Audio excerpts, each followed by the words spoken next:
IT job కోసం చూస్తున్నారా? ఐటీలో కెరియర్ బిల్డ్ చూసుకోవాలనుకుంటున్నారా? అయితే సమాధానం coding tutor. Hi hello namaste, నేను మీ anchor Shiva. Welcome to iDream Media. ఈరోజు మన ముందున్న గెస్ట్ గౌతమి విష్ణు గారు ఈరోజు మనతో ఉన్నారు.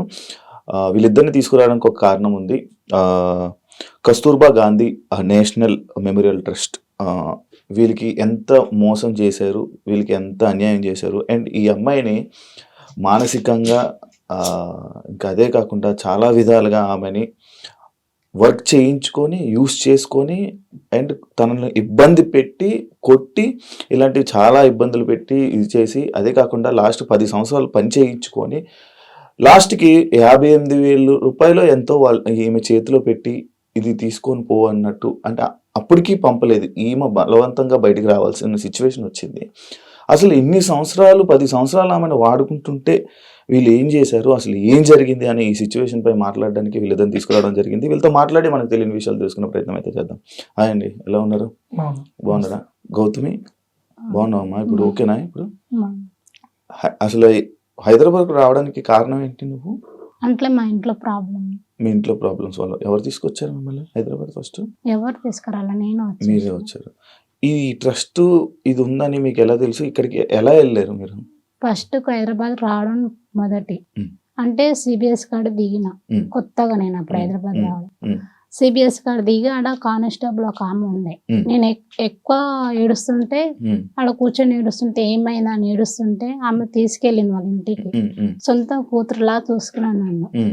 చూసుకొని ఎందుకు అంత బాధపడుతున్నావు, ఒక ఓమ్లో వేస్తా అని చెప్పింది. ఆడ ఓమ్లో వేసింది. ఆ నైట్కు నిమ్మలగడ్డలో వేసినారు.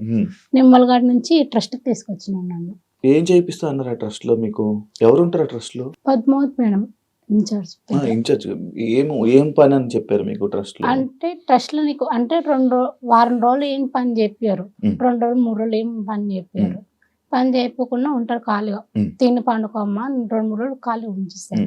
ఇంకో నెల 2 నెలలు 3 నెలలు అయినానుకో మిషన్ కుట్టడమ్మా, నువ్వేం కుడతావు, ఏం పని చేస్తావు అని అడుగుతారు.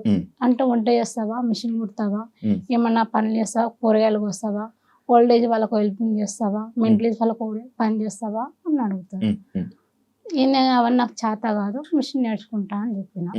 ఇంకా మిషన్ నేర్చుకున్నా.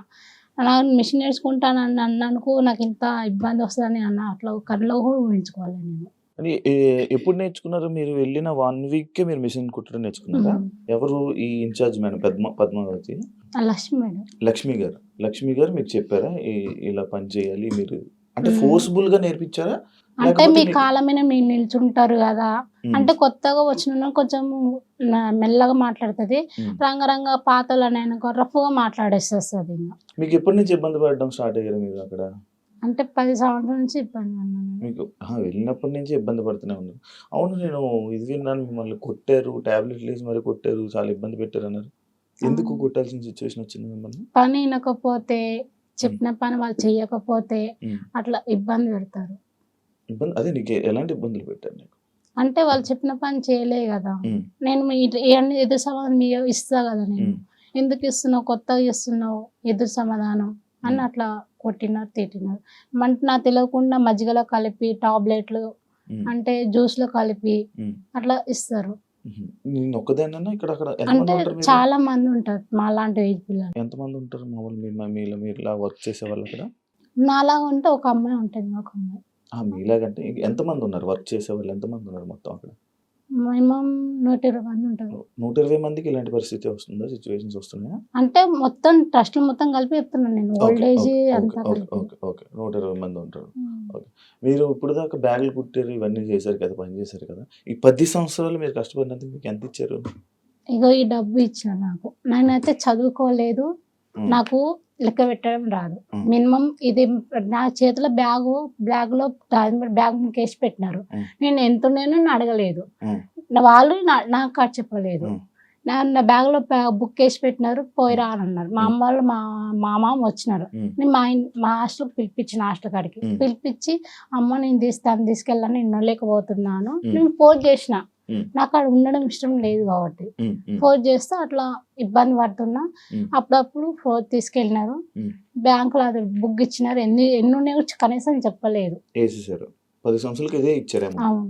నేను బయటకు వచ్చినాక శ్రీవర్షిని కలవడానికి వచ్చినప్పుడు ఏందో ఒక మిషన్ అన్న లేదంటే ఒక కొట్టన్న కూరగాయల కొట్టన్న పెట్టుకొని మా అమ్మ ఆరోగ్యం బాగాలేదు, ఆమె పోషించుకుందామని కాపాడుకుందామని అనుకుంటే ఏం లేదు, ఏం రాదు కూడా రాదు దీంట్లో అని అట్లా అనుకో. అవును. మీ అమ్మగారు మీరు ఏం చేస్తారు? మా అమ్మ ముసలి, ఓకే ఓకే. కొంచెం మెంటల్గా ఉంటుంది. ఇక మీరు ఒక్కరే మొత్తం ఫ్యామిలీని చూసుకోవాల్సింది మీరే. సొంత అన్న ఉన్నాడు, అందరు. ఆవిడ ఇప్పుడు జైల్లో ఉన్నాడులే. ఏమైందమ్మా? చెప్పుకోలేను అవన్నీ. మిమ్మల్ని ఫిజికల్గా ఇబ్బంది పెట్టారని చెప్పి నేను ఏదో విన్నాను, మీకు ఏదో కథ ఉందని విన్నాను, నిజం అది? ఏం జరిగింది? మా ఇంట్లో ఫ్యామిలీ అది. మీ ఫ్యామిలీ? అవునా? మీ ఇంట్లో వాళ్ళే చేశారు అలాగా? అందుకే ఇవన్నీ తట్టుకోలేక అటు వెళ్ళిపోయావా? ఇంట్లో వాళ్ళు చేసినారు, ప్లస్ ఇక్కడ ట్రస్ట్ వాళ్ళు ఇబ్బంది పెట్టినారు, అండ్రాని మాటలు అన్నారు, గబ్బు మాటలు అన్నారు, ఎత్తు పొడిచినారు నన్ను బాగా హింసించినారు. ఆ హింసించడంలో బట్టి నేను ఉండలేక మా అమ్మని పిలిపించుకొని మా అమ్మాయిని పిలిపించుకొని టెస్ట్ నుంచి బయట పడినా. కాదమ్మా, ఇప్పుడు 10 సంవత్సరాల నుంచి నేను ఇబ్బంది పెడుతుంటే ఎప్పుడు బయటకు వెళ్ళిపోవాలని అనిపించలేదా నీకు? వెళ్ళిపోవాలని కానీ మీ ఎవరైనా చూడడానికి మిమ్మల్ని ఎవరు రాలేదా? రాలేదు. మా వాళ్ళకి అస్సలు అడ్రస్ తెలియదు, నేను ఇన్ని సంవత్సరం ఉన్నా అని. చచ్చిపోయింది అనుకున్నారు, మా అమ్మనే అనుకున్నది చచ్చిపోయినావా నువ్వు అన్న. మొన్న మా ఊరోళ్ళే, మా సొంత ఊరికి వెళ్తేనే చచ్చిపోయినావు అనుకునే, నేను బతుకున్నావు అనుకోలేదు, ఎవరితోనూ లేచిపోయినావు, 10 మందితోనూ లేచిపోయినావు అని గబ్బు మాట్లాడు. పక్కలే మా సొంత మేనమామలు, మా అత్తోళ్ళు అందరూ చుట్టుపక్కల కూడా అన్నారు, ఎవరితోనో పోయినావు అనుకున్నాం, పెళ్ళైనా అనుకున్నాం, పిల్లతైనా అనుకున్నాం, చచ్చిపోయిందా అనుకున్నాం, ఎన్నెన్నో రకాలు మాట్లాడు. మొన్న మా అమ్మ తీసుకొని కూర్చొని అన్ని మాటలు మాట్లాడినారు. చాలా ఇబ్బందిగా మాట్లాడిన మాటలు, ఆ మాటలు చాలా ఘోరంగా ఉన్నాయి. మీరు ఎలా పరిచయం? ఇవన్నీ తలుచుకొని చచ్చిపోతానంటేనే మేము వెళ్ళిన చివరికి ఆత్మహత్య రెడీ అయింది. ఫోన్ చేసి ఈరోజు మీరు కనుక కనపడకపోతే నేను ఆత్మహత్య చేసుకుంటాను, ఈరోజు లాస్ట్ అని చెప్పి గంటకు ఒకసారి ఫోన్ కొడుతుంది. ఎగ్జాక్ట్లీ సిచ్యువేషన్ ఏం జరిగిందంటే అసలు మాకు ఈ అమ్మాయి ఏం తెలియదు, మాకు శ్రీవర్షిణి అనే అమ్మాయికి పరిచయం ట్రస్ట్లో అయిపోయింది. అయితే ట్రస్ట్ గురించి అమ్మాయి మాట్లాడదలుచుకోలేదు, ట్రస్ట్లో జరిగి నాకు కూడా చెప్పింది. బట్ అంటే తనకి ఇప్పటికే నేను బ్యాడ్ అయిపోయాను, ఇంకా నాకు వద్దు ఇవన్నీ అని చెప్పి తను ఇక మీడియా కూడా దూరంగా ఉండడం, ఇవన్నీ మాట్లాడలేదు. సో తను సైడ్ అయిపోయింది. మాకు చెప్పింది మేము కూడా మేము పట్టించుకోవాలి, మనకి ఎందుకు ఇవన్నీ అని. కానీ ఈ అమ్మాయి గురించి చెప్పినప్పుడు ఏముందంటే, మర్మంగల్లో హెయిర్ తీపిస్తారు, ఇళ్లలో శానిటరీ ప్యాడ్స్ తీపిస్తారు, వాళ్ళ ఇంట్లోకి పని మనుషులుగా తీసుకెళ్తారు ఎర్లీ మార్నింగ్ 4 o'clockకి. ఇక అది రాత్రి అవ్వచ్చు, తెల్లారవ్వచ్చు, ఇక అక్కడ పని పూర్తి అయితే ఇంటికి. ఏదన్నా పండుగలు వచ్చినా కూడా సరే, ఇప్పుడు సంక్రాంతి, ఉగాది ఏమైనా వచ్చిందనుకో, ఇల్లు దులపడము, బట్టలు ఉతుకోవడము, వాళ్ళ కూతురు బట్టలు వాళ్ళ భర్తవి అండారు అవన్నీ ఉతకడము, అవన్నీ చేయడం జరుగుతుంది. ట్రస్ట్ లో పిల్లలు వాళ్ళ ఇంట్లో పని, వాళ్ళ పర్సనల్ పనులు కూడా చేయాలి.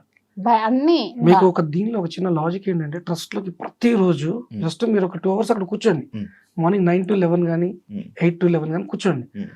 డోనర్స్ అన్నమాట, చాలా మంది బియ్యము, ఉప్పు, పప్పు, కూరగాయలు, నెయ్యి, నూనె అన్ని తెచ్చిస్తుంటారు.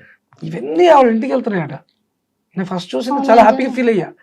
మన ఐఎమ్ గోయింగ్ ఫర్ శ్రీవర్షిని, నేను చాలా హ్యాపీగా ఫీల్ అయ్యా. అబ్బా లోపల చాలా బాగా చూస్తున్నారు. అయితే మన అమ్మాయి మారి బయటికి రావాలని అనుకునేవాడు తప్ప లోపల రివర్స్ లో జరుగుతుంటది. ఇవన్నీ వాళ్ళ ఇంటికి వెళ్తాయి. దీనిలో పాడైపోయిన బియ్యం కానీ ఇక పనికిరాని అన్ని వీళ్ళకి వండి పెడుతూ ఉంటారు కదా, మొత్తం వాళ్ళ ఇంటికి వెళ్తాయి. బట్టలతో సహా ఆవిడ తీసుకుని వెళ్తుంది అని చెప్పి ఈ అమ్మాయి వచ్చిన ఫస్ట్ రోజు చెప్పడం మనకి. ఇది ఎక్కడ ఉంటది ఈ ట్రస్ట్? Kasturba sun city. మరి ఎవరికి ఇప్పుడు దాకా ఎవరు దాని మీద దృష్టి బయటికి మాట్లాడితే కొడతారు, టాబ్లెట్లు వేస్తారు. అది ఇంకొక విషయం కూడా చెప్పినారు, మీ మొఖాలకు ఎవరు చూడలేక నీడికి వచ్చి మీ గతులు లేక మీ మొఖాలు ఎవరైనా దేకుతారా బయటకు వస్తే, అట్లా చీపుగా మాట్లాడినారు.